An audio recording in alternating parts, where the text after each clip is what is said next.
Bonjour à tous, bienvenue sur cette nouvelle vidéo dédiée au tarot de Marseille. Aujourd'hui, j'ai envie de vous montrer un tirage express à faire en 5-10 minutes pour étudier un rapport entre deux personnes. Alors, moi, je fais souvent ça en consultation, ça m'est souvent demandé. Le genre de question qui va être un petit peu qu'est-ce que je peux attendre de telle personne, est-ce que c'est possible d'envisager une suite avec lui, avec elle, est-ce que je peux y aller en toute confiance, est-ce que cette personne-là est bienveillante ou malveillante avec moi, etc., etc. Il y a beaucoup de questions qui tournent autour, pas forcément sentimentales du tout d'ailleurs, hein, qui tournent autour de rapports humains en fait entre deux personnes. Donc moi j'ai mis au point cette petite méthode de tirage que je vais vous montrer là. Il va vous falloir 2 paquets, donc 22 arcanes majeures et vos 16 figures, donc 2 paquets distincts pour réaliser ce tirage. Donc c'est un tirage express, on va dire les choses telles qu'elles sont, un tirage express. Si vous connaissez un petit peu vos arcanes majeures et un petit peu vos figures, ça devrait pouvoir être très parlant, très efficace et assez rapide à mettre en place. Alors, rien ne vaut l'exemple. Du coup, je reprends une question qui m'a été posée en consultation et je vous la traite de manière synthétique avec ce tirage-là. Donc, moi j'ai Eric qui vient me voir. Eric qui me demande si il peut faire confiance à une autre personne, à un autre homme de son village, avec qui il a noué quelques liens. John, c'est le nom de cet homme. Donc, moi je veux étudier un rapport entre Eric et John. Donc mon consultant Eric vient me voir, il m'explique un petit peu la situation, il me dit voilà, on est un peu dans le même domaine de thérapeutique, de thérapie. Ils sont praticiens un petit peu dans le même domaine thérapeutique. Sauf que ce John, lui, a beaucoup plus d'expérience, il est à la retraite maintenant, etc. Donc voilà, j'ai quelques informations sur cette personne-là. Et donc Eric vient me demander si est-ce que c'est bien une relation bienveillante, qu'est-ce qu'il peut attendre en gros de cet homme-là. Et ce John lui propose aussi de lui revendre son cabinet. Donc mon Eric se demande un petit peu si le rapport entre eux il est pas juste financier. Voilà, est-ce qu'il veut pas juste simplement lui vendre son affaire et puis basta, y a rien au-delà de ça. Donc voilà, on va décrypter un petit peu tout ça avec le tirage que j'ai fait sous les yeux. Donc 5 cartes et vous allez suivre parce que là ça va être un petit peu différent en termes de méthode, donc notez bien 5 cartes. L'ordre de tirage des cartes est le suivant. La première carte que vous allez tirer, c'est cette carte-là. Donc là, en l'occurrence, j'ai l'arcane 13. Cette carte-là, ça va pas représenter votre consultant, ou vous-même si vous tirez les cartes pour vous-même. Au contraire, ça va représenter la personne dont on parle. Donc là, ça va être John. C'est la personne, c'est l'homme qui veut revendre son cabinet. Moi, ce que je veux voir, je veux établir un rapport humain. Donc là, j'ai la phase de vie actuelle traversée par ce John. Voilà, là on est sur une carte actuelle. En ce moment, dans quel état d'esprit il est et quelle phase de vie il est en train de traverser sur le moment. La deuxième carte, elle va être en dessous. Donc là en l'occurrence c'est la carte de l'ermite. Cette carte-là va symboliser ce qu'on peut attendre de la personne concernée par la suite. Donc là on est sur une carte projective.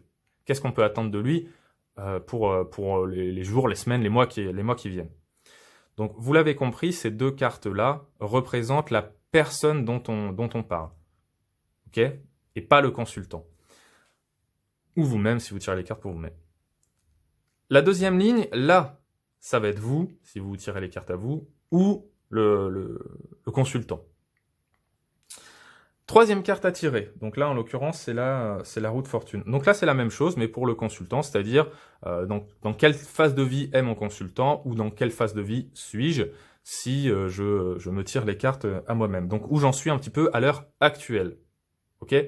Les deux cartes du haut sont des cartes d'actualité, des cartes d'instant, d'état d'esprit à un instant T. Et la dernière carte que vous allez tirer c'est celle-là. Enfin l'avant-dernière carte en l'occurrence, mais la quatrième carte que vous tirez là dans le paquet des arcanes majeures, c'est celle-là. Donc là, j'ai le chariot. Et là, c'est l'attitude à adopter, c'est un conseil du tarot, l'attitude à adopter pour la suite, par rapport à la personne dont on parle. Donc voilà, on est sur les deux cartes du haut qui sont des cartes plutôt d'instant, les cartes du bas qui sont des cartes plutôt projectives. À gauche, la personne dont on parle. À droite, votre consultant qui vient vous voir, ou vous-même, si vous tirez les cartes à vous-même, j'espère que c'est clair. Je l'ai répété 3 fois, donc ça devrait être clair. Et la dernière carte, cette fois-ci que vous allez tirer dans le paquet des arcanes des figures, donc votre paquet de 16 figures. Et là, c'est tout le cœur justement de ce tirage, c'est une synthèse du rapport humain entre les deux personnes. C'est pour ça que je veux une figure là.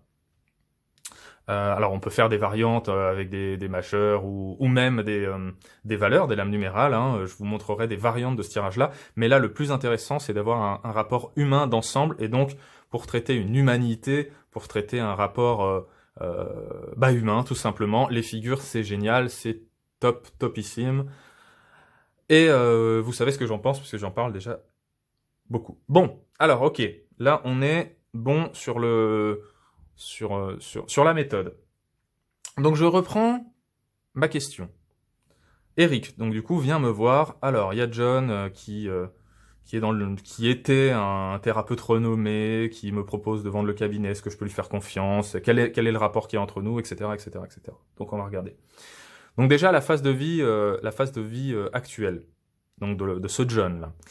Dur, très dur. Deuil qui n'est pas fait, colère intériorisée. Là, c'est une phase de vie très difficile qui trimballe encore depuis un moment. Ça, c'est vrai, ça m'est confirmé par mon consultant qui me dit qu'il a perdu son fils il y a 2 ans. J'ai plus le détail en tête, mais globalement, c'est ça. Donc, il est toujours poursuivi par ça. Il peut y avoir des soucis de santé aussi. Donc, on est vraiment là dans une phase de vie difficile. Un peu impulsif parfois, donc il peut y avoir des changements d'humeur, il peut y avoir des sautes d'humeur, des comportements parfois un peu incohérents. On est un petit peu dans cet éclatement pas forcément toujours très sain de l'arcane 13, ok? Qu'est-ce qu'on peut attendre pour la suite de cet homme-là? Je synthétise, hein. Je veux que cette vidéo soit 10 minutes, j'ai dit tirage express, donc je vais pas m'attarder, je vous synthétise l'interprétation. L'ermite. Alors, qu'est-ce qu'on peut attendre de ce John à l'avenir? Ça, c'est intéressant. Parce qu'il y a dans cet ermite une certaine forme de transmission. C'est-à-dire qu'il peut y avoir ce rapport-là, comme les deux sont dans le même domaine thérapeutique, que ce John a beaucoup plus d'expérience, il peut transmettre son savoir. Ça, c'est pas un problème. Donc, on peut attendre cette transmission-là assez bienveillante d'un savoir pas universel, mais d'un savoir quand même, d'un grand savoir. On voit cette accumulation de sagesse et de connaissances de l'ermite qui peut très bien transmettre à une petite poignée d'élus. L'ermite, c'est pas le soleil. L'ermite, c'est en comité restreint. Et donc, mon consultant Eric peut très bien faire partie de ce comité de restreint qui recevra le savoir de l'ermite. Alors, attention aussi, parce que l'ermite est capable d'abandonner notre consultant. Donc, il peut très bien l'aider, il peut très bien l'accompagner un certain temps, mais il peut aussi s'absenter durablement. Et là, on est un petit peu dans ce recul, dans ce détachement. Donc, il y a un risque d'abandon quand même de cette personne-là. Allez, on retourne sur notre consultant.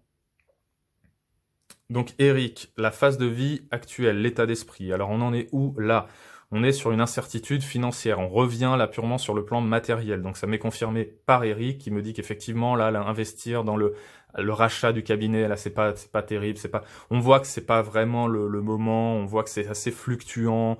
D'un point de vue financier, on n'est pas encore au bon timing, l'opportunité n'est pas encore là, donc on marche un peu sur des œufs, c'est trop changeant, la situation est trop instable sur le plan financier, donc il vaut peut-être mieux éviter de prendre ce genre de décision trop vite, là, de vendre, d'acheter, d'acheter en l'occurrence, trop rapidement.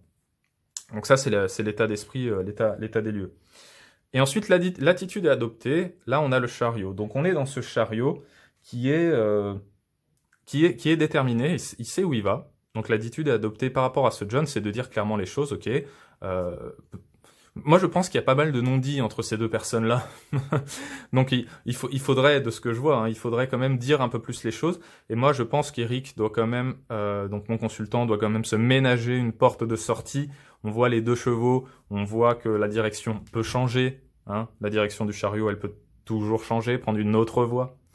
Donc, je dirais à Eric, mets pas toutes tes œufs dans le même panier, quoi. C'est-à-dire, voilà, il y a cette personne-là, ce John. Moi, je vois aucune malveillance, je vois pas quelqu'un qui serait néfaste pour toi, c'est pas du tout quelque chose qui ressort. Mais ménage-toi quand même un plan B, ne mets pas ton entière, ne lui donne pas tout, quoi. On a vu avec l'ermite qu'il était capable d'abandonner cet homme-là, d'abandonner un suivi, un accompagnement, une transaction, un enseignement, voilà. Donc, fais quand même ton chemin, de ton côté aussi, quoi. Ne te repose pas trop sur lui. Alors, on va synthétiser un petit peu ça. Donc le rapport humain entre ces deux personnes-là. Et là, je reviens à ma question d'Eric qui me disait est-ce que en fait, il est juste là pour me vendre son truc et puis basta. Donc non, non. Cavalier de denier, c'est intéressant parce qu'effectivement entre ces deux-là, il y a une dimension financière, matérielle pour être vraiment large. Là, on est dans l'esprit du denier. Donc il y a cette dimension-là, mais on est dans le cavalier de denier. Donc le cavalier, il dépasse, il est amené à dépasser son symbole pour atterrir ensuite dans le symbole d'après. Donc ça, je vais pas en parler maintenant parce que ça fera l'objet d'une vidéo plus complète sur ce sujet-là. Mais en gros, le dépassement du denier, on arrive dans le bâton, donc on est dans un autre symbole, dans une autre énergie. Mais là, en l'occurrence, le rapport n'est pas purement matériel. D'ailleurs, c'est intéressant parce que on parle aussi avec ces deniers d'une forme d'action concrète, en fait. On parle. Moi, ce que j'en tire, c'est que je pense que ce John attend de mon consultant, de mon Eric, qui dépasse sa condition actuelle, qu'il aille plus loin dans son évolution. Peut-être par rapport à son activité, peut-être par rapport à la dimension thérapeutique, mais il y a un dépassement de soi, une évolution sur le plan humain. On voit tout ça dans le cavalier. Hein. Le cavalier, je ferai une vidéo centrée sur le cavalier. Mais déjà, je peux vous donner un petit peu ces interprétations-là. Donc moi, ce que je dis clairement, c'est que ce John, il est capable, on peut attendre de lui qu'il vienne pousser Eric au-delà de lui-même, en fait. Globalement, c'est ça. Avec ce risque-là, qui en cours de chemin, pouf, ils disparaissent. Donc c'est un risque quand même à prendre.